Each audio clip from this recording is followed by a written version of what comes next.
Gang, what it do, man? Back with another video. If you're just now tuning in for the first time, man, hit that subscribe button, press the like button right now. Like button. Just like the video, man. The more y'all like my video, the more YouTube will push my video throughout the algorithm, and we can start reaching more people, man. Alright, so y'all do that for me, right? Alright, man, so listen, I've been having plenty of people ask me what all I plan to do to the Hawk, man. And I keep it simple. And I tell them, like, listen, man, I got the same plans for this truck that I did with the Hellcat I had. You know what I'm saying? So what I said I was going to do in this video is going to go over everything that you're going to need to make 1,000 horsepower to this truck, right? Now, we talking crank, right? So that's probably about, you know, 850 to the wheel what I plan on doing to this truck, right? 850 to the wheel, all-wheel drive, that's enough. Okay? Ain't nobody going to touch me in the street. Now, anything over 900 horses to the wheel, I've seen it, and it always happens. You're going to start having transmission issues. Anything over 900 horses, these factory axles for this truck, is, you know what, never mind, I'm getting into the video. But you know what, I'm going to get into all that. But look, first thing first, cold start. I want a louder exhaust. I think I'm gonna, never mind. Y'all, hold on. I'm finna get right to it. I ain't even gonna play. Hold on. All right, y'all, hold on. So, I ain't even gonna BS with this video. You know what I'm saying? I'm gonna go ahead and get straight to the point of everything that you're gonna need, right, to make some good power for these trucks, man. So, real quick, if I can get this hood up, hold on. All right. So, real quick, man, I made a couple mistakes when I had the Hellcat. I had a couple mistakes, right? I ain't gonna say mistakes, but if it's some things I could have did better, I would have did it. So I'm gonna just start from the top, man, and tell y'all everything that, you know what I'm saying, I'm gonna do to this truck and everything you're gonna need, support mods and everything, right? So first thing first, when I first got the Hellcat, man, I made the mistake of, hold on, let me fix this lighting. When I first got the Hellcat, man, I made the mistake of, I ain't gonna really say mistake, but what I did first was I went straight to the pulleys and injectors, and I didn't get my fuel system straight first, which resulted in me having to upgrade my fuel system anyway. So first thing first, man, if you know you're gonna do supporting mods, and you know, not supporting mods, but if you know you're gonna do mods to these cars, man, go ahead and beef up your fuel system so then that way it can be capable of handling any type of power you throw at it. So first thing first, man, the Trackhawk come with 2 fuel pumps already on it. So when I had the Hellcat, I had the 4 Innovations dual fuel pump system. I also had the 4 Innovations high pressure fuel rail. So since this truck already comes with 2 fuel pumps, only thing I'm gonna do to boost up my fuel system is add a booster pump and high pressure fuel rails. So that way I can maximize fuel flow and efficiency and pressure.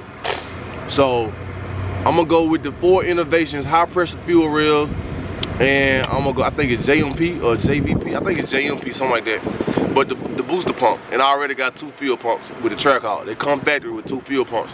So I don't need to get 2 fuel pumps, but high pressure fuel rail and booster pump, and I'll be good to go. And if you got a Trackhawk, you'll be good to go with just those 2 things if you're gonna mod it, right? Second thing, all right, now this right here is the stock pulley. This is a 335 pulley, stock pulley. So on the Hellcat platform, we all know that these pulleys are stock 335, right? So the lowest size pulley you can go on this platform without having to go E85, if you want to stay on 93, the lowest pulley you can go is a 285 pulley. So the 285 pulley is the lowest you can go and stay on 93 octane, and that's probably what I'm gonna do. And if you don't plan on running E85, listen to me carefully. If you don't plan on running E85, then you need to go with the 1050 injectors, right? If you don't plan on running racing fuel and just 93 gas only, you can get away with Demon injectors. I think they're around 700 or 750 cc. So I'm gonna say that again. If you don't plan on running MS-109 unleaded racing fuel with the 285 pulley and just running straight 93 octane, you can go with the demon injectors. If you plan on going MS 109 race fuel, then you need to at least put 1050 injectors in here. If you plan on going E85, you need 1200 cc injectors or better. So strictly 93, 700 injectors. I think it's 700 or 750, but either way it's demon injectors at the least. Planning on going MS 109 race fuel, you're gonna need 1050s. And if you plan on going E85, you're gonna need at least 1200s. So I'm going 1200s, man. And the injectors that I'm gonna use, probably fuel injector clinic, or I might do the ID 1300s. I'm not sure. But the injectors go right there, and they come with the option to do the plug and play to connect to the factory connections, and so you won't have to solder or anything like that, right? Then of course, you know, you're gonna have to get your PCM unlocked. I already got mine unlocked. Shout out to Diablo Tuner. Now let's go to the intake. A lot of people is so much back and forth about what's the best intake on this platform. Is it the JLT? Is it the lead maker? Is it the B Woody? Right? So me personally, man, I think it's all about preference, bro. And my preference was the B Woody because the simple fact like this. The way this is designed, right? Hot air comes out of here, right? And it gets sucked in, pause. But the objective of this is to see how this little design made like a little swoop. It's supposed to bring the hot air that's coming in the engine and allow it to come out through these vents right here. That's one vent and that's two vent, right? So it comes in and then it comes out, right? Which in fact then poses to which in fact is supposed to take the cold air and keep it going through the engine, man. You feel what I'm saying? So that's why I went to be with it. Plus I like the way they did the design with the Hawk on it, and it's just gonna give you more of a whine noise. So that's why I like to be. That's why I went with the B Woody, man. All right. Again, it's preference. So we know you're gonna need a pulley. You're gonna need injectors. You're gonna need an unlocked PCM. And who doesn't upgrade their intake whenever they upgrade and boost? Because you want to maximize the best, coolest, efficient way to, you know, bring in air in your engine, man. So you're gonna need that, right? So let's talk about other supporting mods. So right now we got the pulley out the way, we got the injectors out the way, the unlocked PCM, and then the intake. Now the other thing, if y'all notice, this right here, a thermostat housing. This is where your thermostat go. You're gonna need a 180 thermostat. Some folks go 160, but 180 T-stat. And what that 180 thermostat does is programmed to your tune, and it tells the computer, hey, when this temperature of this engine gets to 180 degrees, I need to turn these fans on so this engine can stay cool. Because right now it comes on around 220 factory. It comes on around 220, 225, something like that, and the fans kick on. But once it gets to 180, the fans kick on, and it'll cool the engine down way less than 220, so it'll keep it around 180 unless you got a 160, and then it'll do the 160. So yeah, man, so you're gonna need a 180 T-stat. So 180 thermostat, pulley, injectors, unlock PCM, intake. All right, don't forget about the fuel upgrades. Like I said, if you got a Hellcat, then hey, get you a double fuel pump for 4 innovations.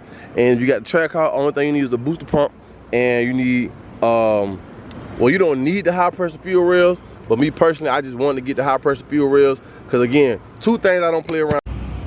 All right, y'all, my bad, my phone died, man. So I mean, my camera died, so I had to switch to my phone. But two things I don't play around with is fuel and timing. Fuel and timing will blow your engine to hell. So I don't play around with it.